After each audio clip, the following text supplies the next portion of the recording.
Zoe. And I'm Steve. All right, and if you haven't noticed, we're doing a live stream right now, testing it out for. Now we're live. Okay. Damn. And we're live. What's popping, everybody? Welcome back to the Cold Podcast. I'm Zoe. And I'm Steve. All right, and this is going to be one of our first. Well, this is our first live we're actually doing. So, for all those tuned in, glad you're here. So we're going to be testing out the live format for the first time. Just sitting here talking, answering a few questions with all you guys. Steve, you want to go ahead and tell us? Yeah, sure. So this live stream will just be answering some questions from Reddit that are basically about the journey that men face in life, some of the things that we go through, some of the things that we have to deal with. Some of it is going to be dating related, related to relationships and building relationships and understanding where we kind of stand in those relationships. So actually, Hiram, could you pull up the first question for us, and we'll go ahead and get started. So the first question we have is, the worst she can say is no. Right? Have you guys ever heard that phrase before? Oh, like yes. Someone tells you like, oh, well, you're about to approach a girl and you're like, the worst she can she can say is no. I mean, but how did that actually end up going for you? Okay, I do have a story about that because actually it was when my freshman year of college, and I was kind of a late bloomer in the whole dating sphere, so like I didn't have that much experience with girls. But I remember there was a girl I was like we were like friends, so like we hung out a lot and stuff like that, and I was like, you know what, Valentine's Day was actually coming up, so I had I was being a little corny about it, and I was like, you know what, I think that would be a good time to kind of test to see if I can start asking her out, see if what we can do with this. And I was kind of getting myself boosted up to do it, and I'm thinking to myself the whole saying the worst she can say is no. Like, what's the worst that can happen? And I remember I had got her a flower and stuff and gave her a note, and it said hey, you want it, I asked her on a date. Right. And she had sent her friend to basically tell me no. After I gave her that little set, and I was just like, oh dang. But I was just like, okay, it's just a no. But what was funny is that from that point for a while, things were just awkward between us after that. So it's the residual effect of it, because now it's she kind of weird around me, because now she thinks now she's Zoe likes me now.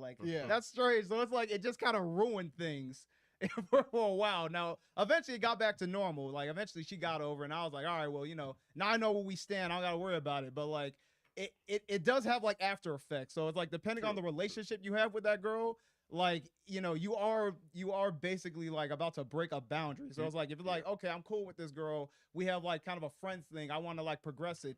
If that doesn't go well, it's gonna affect what you had going currently. So that plays a factor too. Yeah, either you're going to sort of put yourself into a hole, or you're gonna get really lucky. But Yeah, I think exactly. the odds are definitely skewed against you. Oh, 100%. You definitely have more to lose. Yeah. Barely. I just remember one time I was in this situation. Someone said you should go try to talk to that girl. So of course I went to go try to talk to her, and ended up she just tried to buy drugs from me. This was in Thailand. It was a really cute Asian girl, and obviously in Thailand, in Asia, there's a conception oh well, if he's black, then I can probably access drugs via him. Yeah.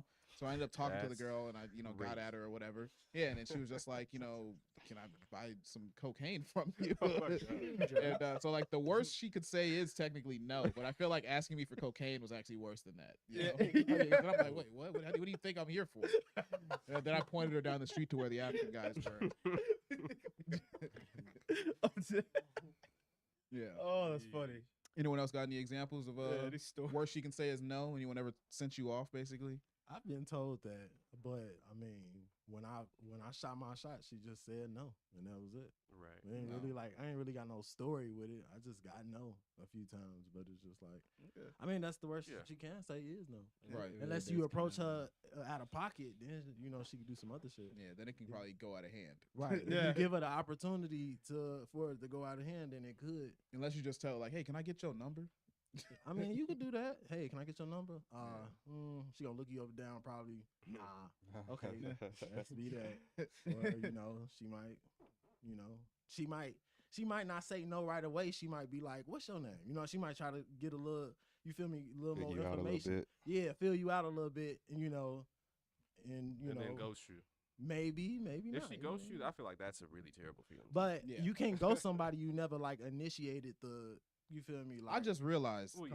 I just realized the worst she can say is not no. The worst she can say is Literally nothing. nothing. Yeah. Nothing at all. I was just gonna follow up And with then your that. imagination, I was gonna be like, your imagination's leading you literally in so many different That's directions. crazy. yeah, I But hit go on a ahead. girl. I hit on a girl once, and she didn't say no or anything. She was just like, still, and I was like, man, I'm really biffing it right now. I'm really bombing up here. I think my crowd work needs help. Yeah. I just sort of walked away. Oh, It she was just gives you like the weird. dead stare. Doesn't even say I anything. think Oh. I said something That's like, more fun. in my like, in truth, I had nothing. I had no game to like really give. I was Yeah. just like, hey, homework's crazy, right? Uh, And she was like, yep. Oh, dude. Actually, I feel like the worst is like she could try to embarrass you in front of other people. Yeah. And by that, I mean, because I've been at a club where you're still my story. Oh, okay.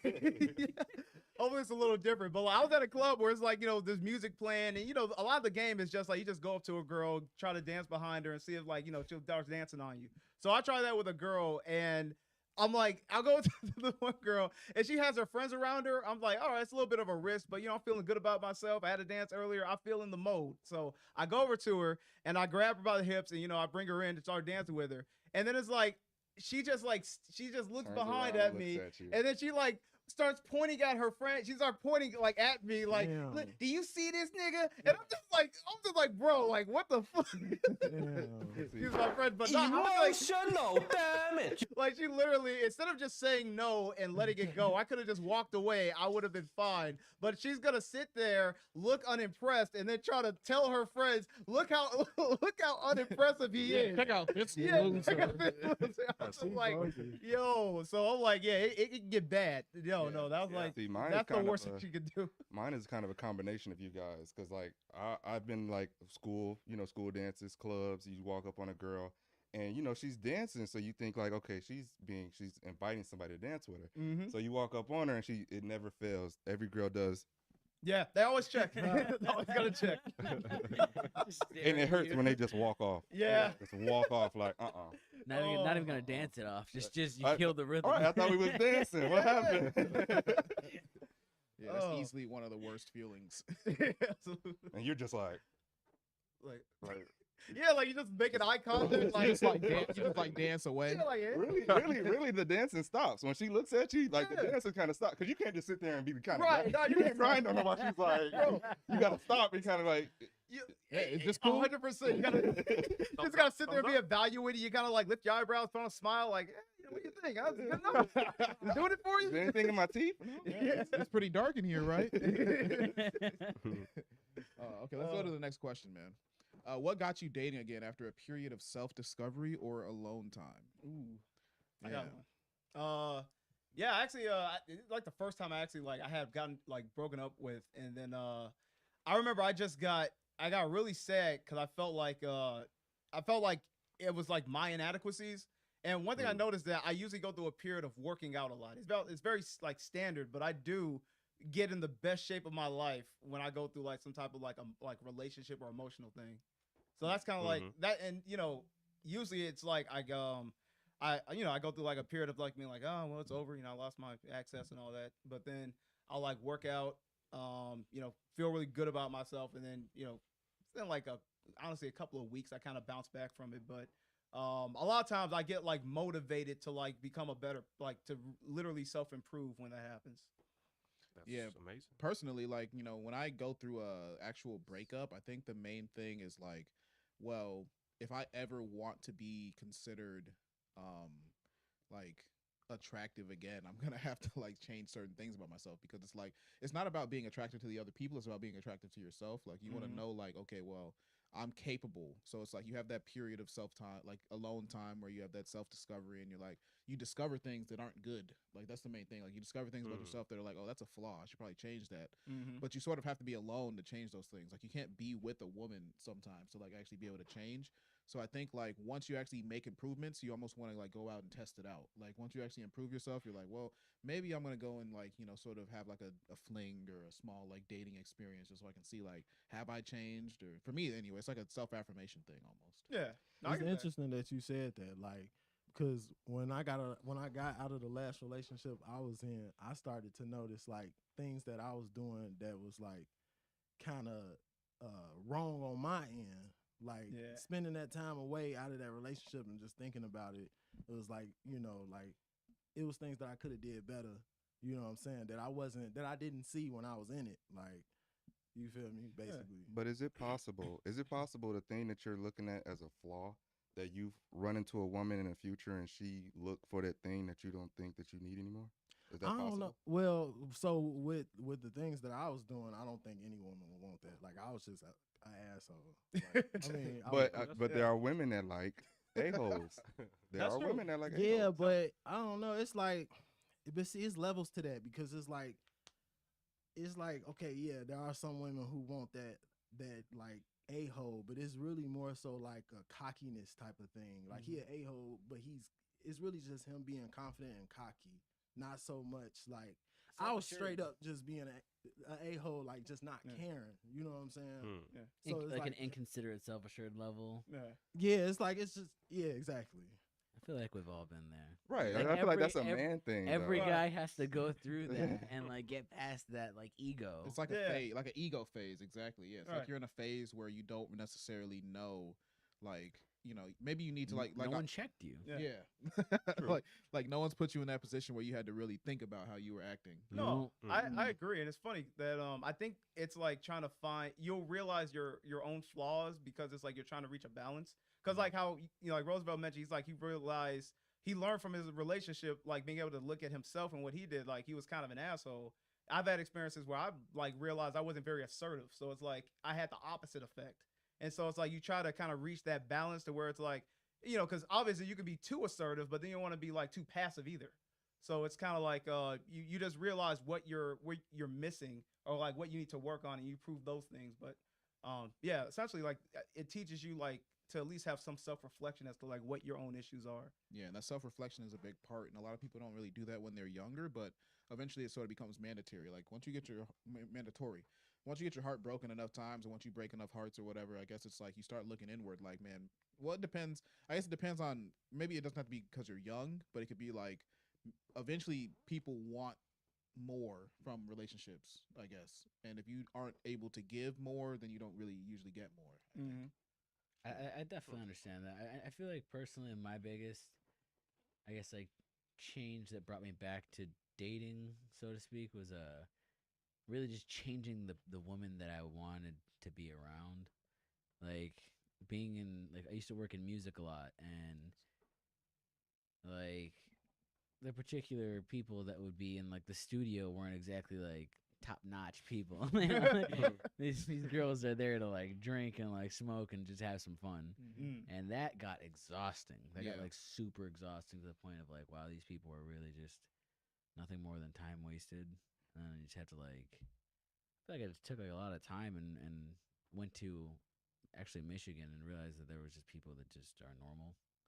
Yeah, that sounds like, it sounds honestly a lot like comedy club. Down. It's like comedy club girls, you know, like just drunk and wasting your time, you know. But Exactly. it's fun and fleeting moments. But then you think about like, man, I was drunk too, and I don't even remember any of that. Like I don't remember any of those nights really. It was just like Zero a complete value. waste of time. Like it was, maybe it felt good in the night, or maybe it was cool, like, you know, whatever. But at the end of the day, it's like when you want more depth, you have to actually step away from all of that and think like, well, how am I gonna get myself to the point where I can get more, you know? And for me, I think that was 2 years alone. It was like 2 years. I had to like start growing cannabis and just like stop like messing with, like, I stopped talking to everybody, honestly. I'd say I'm not even at the point where I'm dating, where I'm trying to date again. I guess maybe I'm sort of coming out of the cave right now, but I'm like on year 3 probably. But you know, I had a really rough breakup with my last girlfriend, and you know, after that, I just sort of like drowned my sorrows and sort of just fell into the sex and alcohol thing. And for a while, that was cool, but then I realized that it wasn't leading me anywhere. And like, if I wanted to find anyone that was like sustainable, then I would have to like change a lot about myself. And now I've like changed in a lot of different ways. So, yeah. Nice. The value of isolation is real. Yeah. That's true. So let's hit the next question, man. So next we have guys who thought their relationship was fine, but their partner didn't. How did you approach the topic? So I guess that'd just be like, I'm actually a good example of this. Yeah, I feel like- Yeah. I like read that, like it hit me, like oh. Yeah. Yeah. Like, you think things are going well, but then like straight out of left field, girlfriend's like, actually no. Yeah. You're the worst thing that ever happened to me. Please leave. right. Yeah. I hope that Word? happened. Yeah. Yeah. The way I approached the topic was like, I just thought that I could fix everything by just being nicer and nicer. And I remember it got to the point where I was like delusional. Like I truly thought that like, oh, I just need to do like some romantic type TV garbage, stuff you would see on TV. So I remember one time, this is when I was with my, the ex that all of you guys know. When I was with her, bro, I there was know all your exes. there was a moment when basically we were on the verge of it sort of, hitting like the breakup point. And I thought it would be like a good idea to make a bunch of Post-it notes and write like super corny little love messages on it. It sounds like a good idea. And I'm I just took thinking, them. like, I took them and I just put them all around the house. That sounds And like I a good put 'em- movie. I like put them in her drawers and I put them on the desks and stuff. That's cute. And That's cute. but now I look back on it, I just imagine like every time she like opened the drawers, it's like, oh, she's just like loser.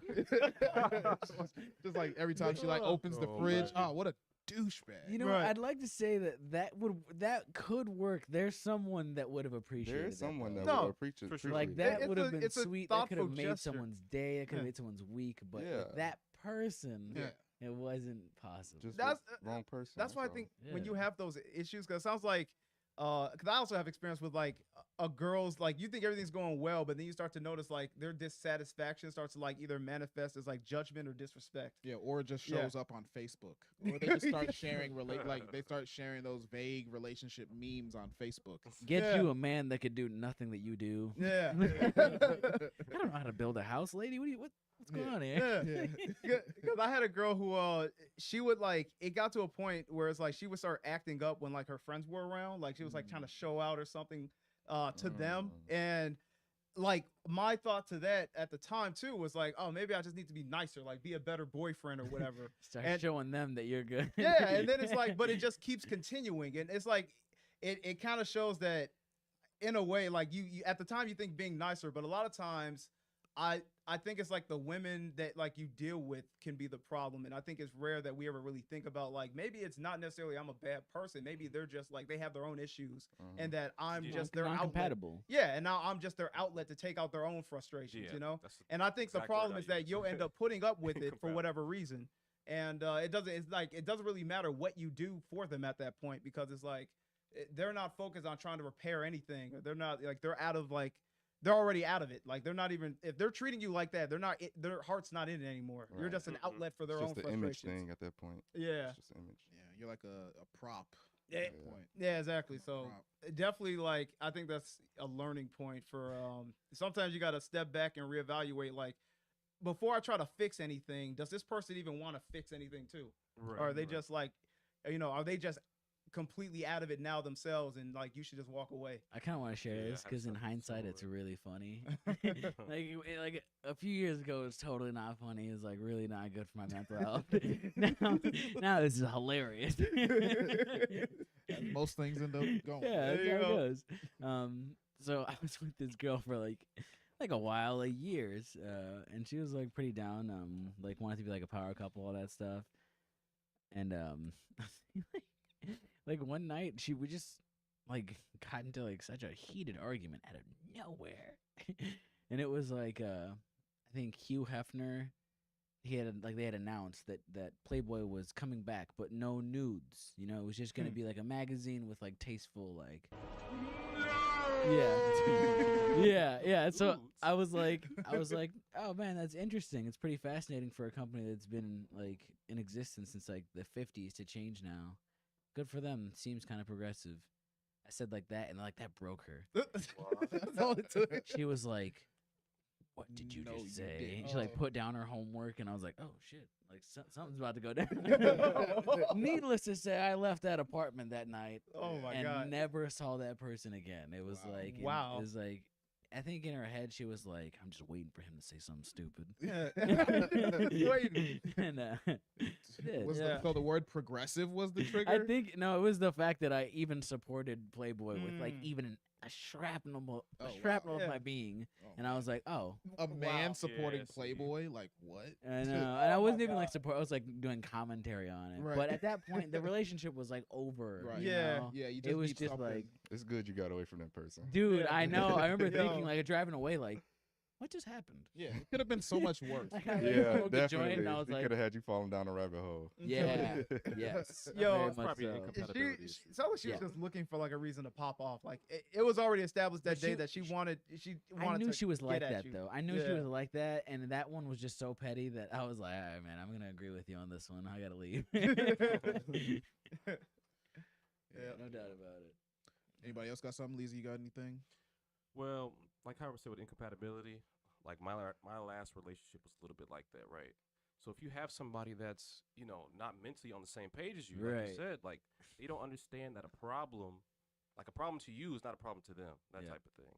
So if it gets that far and there's no changing that person or how you feel about it, it's like That's it. You just It's gotta- over. It's over with. you Yeah. just gotta just book it, just leave. Just walk out. Especially if it's a big thing. Yeah. So Even if it's like a bunch of little things, it can either be a big thing or like a stack of little things that Stack are of little piling things. up. Yeah. And that's usually what it is, I would think. Like Yeah. it's usually like a bunch of little things that sort of fester and then they become one big thing, I guess. Yeah. So it's like a little bit of both. Yeah. So another question: where were you socially, mentally, emotionally, and physically at 25 years old? For most of us, that's like 3 or 4 years ago. I was Yeah. leaving that person. I was physically in Thailand. It was. Yeah, but I was super depressed. I was like at the peak of depression, probably. God, what was I at 45? Oh, you know, Oh, I just yeah. realized at 25, it was right after that. So I was in Michigan, growing my own food and chopping wood and stuff. Okay, so I, you like, were got away You were from like it. in recovery mode. That's when the frontal lobes were forming. Yeah. Yeah. So the next question is actually, when do you think your frontal lobe fully developed? But let's do this one first. Okay, the frontal lobe. No. Oh, let's do this the one. Oh, like. okay. Where were you when you were 25? Like, Yeah. what state were you in? Like, how was life going at Oh 25? yeah, Okay. I remember at 24 because I think that was around when COVID had hit, and That's yeah, like I was at, literally right when it hit when I turned 25. yeah. No, I remember I was not like I was in a state of like trying to get out of my parents' house because like the rule like because they were really paranoid about COVID, so like they had a lot of guidelines around the time where it's like they're like they didn't want me going outside because I could potentially bring something back in. So I was kind of like really locked down and working my job. But at the time, I remember like that had kind of pushed me to really want to make a lot of changes. Like I was in the process of trying to get a new job, while at the same time, I was like saving up a lot of money. And it's like about a year and a half prior, I was already saving.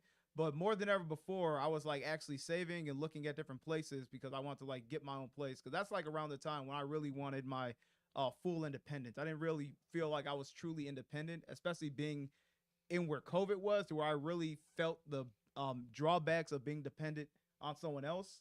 So that's kind of like I was at a phase where I wasn't like mentally good or like emotionally, because I was just like I want to get out of here. I want to be be on my own. And then socially I was isolated because of that. And then physically, I was kind of like prepping myself for like a war. Like I was like literally just like like I was like I'm gonna get my own place. I'm gonna get my body in shape. I'm gonna stay mentally like focused and stuff like that. So I was kind of in like a full blown grind set mode at that time, because 26 is when I actually got my place. So it's like that whole time was just kind of building to get that and leave and be independent. 25, I was the most mental ill I have ever been. I was the most sick ever. That was like the worst year imaginable. I was in Thailand. So when I turned 25, I was in Thailand. So that was January 26th. And then the lockdowns happened around February or March, late March. I went home April. And so that whole year being 25, when I came home, I was like very like depressed and anxious, and I had like a lot of paranoia, and like I was just really messed up because I did a bunch of acid and it drove me crazy. But We got to talk about that. yeah. So it was like 25. I just was trying to get help. I was trying to figure out like how can I get help. I didn't want to be depressed at that time. I didn't want to feel the way I was feeling, but I didn't have any trust in therapy. I didn't have trust in like any other medicines or anything like that. So 25 was like a year of self-discovery in the sense of like discovering, so at 25, I guess, was the year where I found a need for God, and then 26 was the year where I actually chose God. So that's like I don't know. I felt terrible at 25 though. That was horrendous. Yeah. I can't even remember what the like when I was 25. I can barely remember. Just think like, COVID.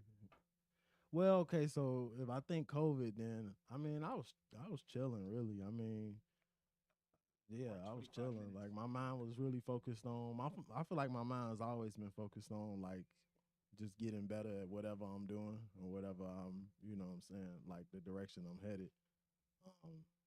But I mean, yeah, like I was chilling. I can't really say like whether or not I was going through nothing. I don't think I was. COVID, I was just chilling really.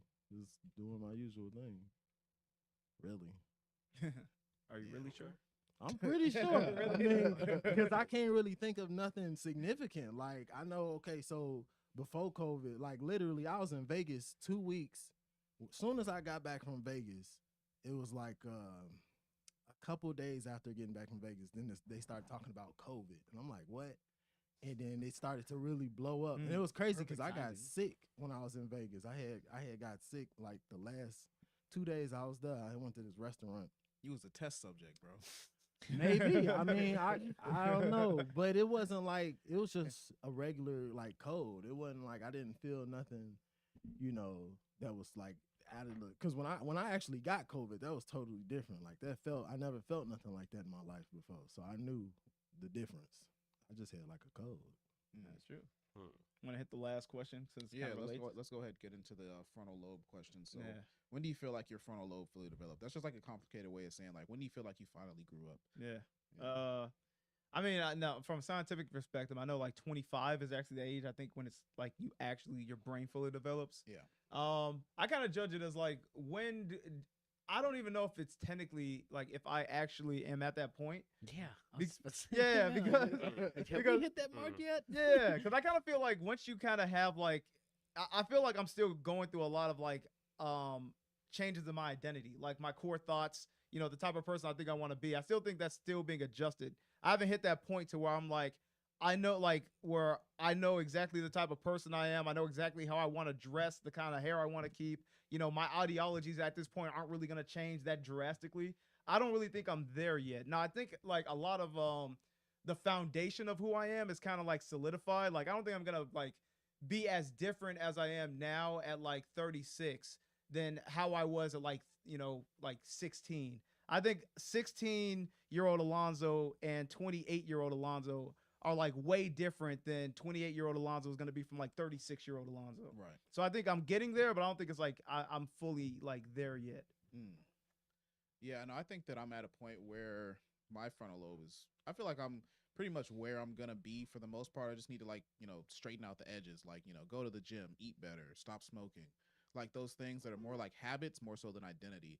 I think just because like with my lifestyle, I sort of like I rapidly like sort of took on and shedded identities. Like, you know, I wanted to be a life coach. I wanted to be a writer. I wanted to be a traveler. I wanted to be a vlogger. I wanted to be all these different You want to things. be a clutter controller. You want to bake cookies. Yeah, I wanted to bake cookies. Like I did so many different things because I was just trying to find what really fit. And now I'm at a point where I kind of like know it. I at least know who I am. You know, like I know who I am and who I want to be. Now it's just a matter of going towards that. And I think like, you know, I've been very blessed and lucky to actually have that opportunity to like sort of test out different things. And, you know, the part of leaving the country that was really useful is that it actually gave me an opportunity to grow like unfiltered and not around people that I know. Cause like, you know, when you know people, they sort of reflect what they're used to of coming from you. They reflect it back at you. So when you're in a completely different environment, you can test out things and no one can say like, oh, Steve's acting different today. Yeah. It's like, but I actually did. Like I would go out there and then I would be like, you know what? I used to watch videos where I'd say like, the videos would say like, how could you be more charismatic? How can you be more charismatic in conversation? How can you like help people pay more attention to you when you talk? And then I just started trying it out and testing it. And I would do that with a bunch of different stuff.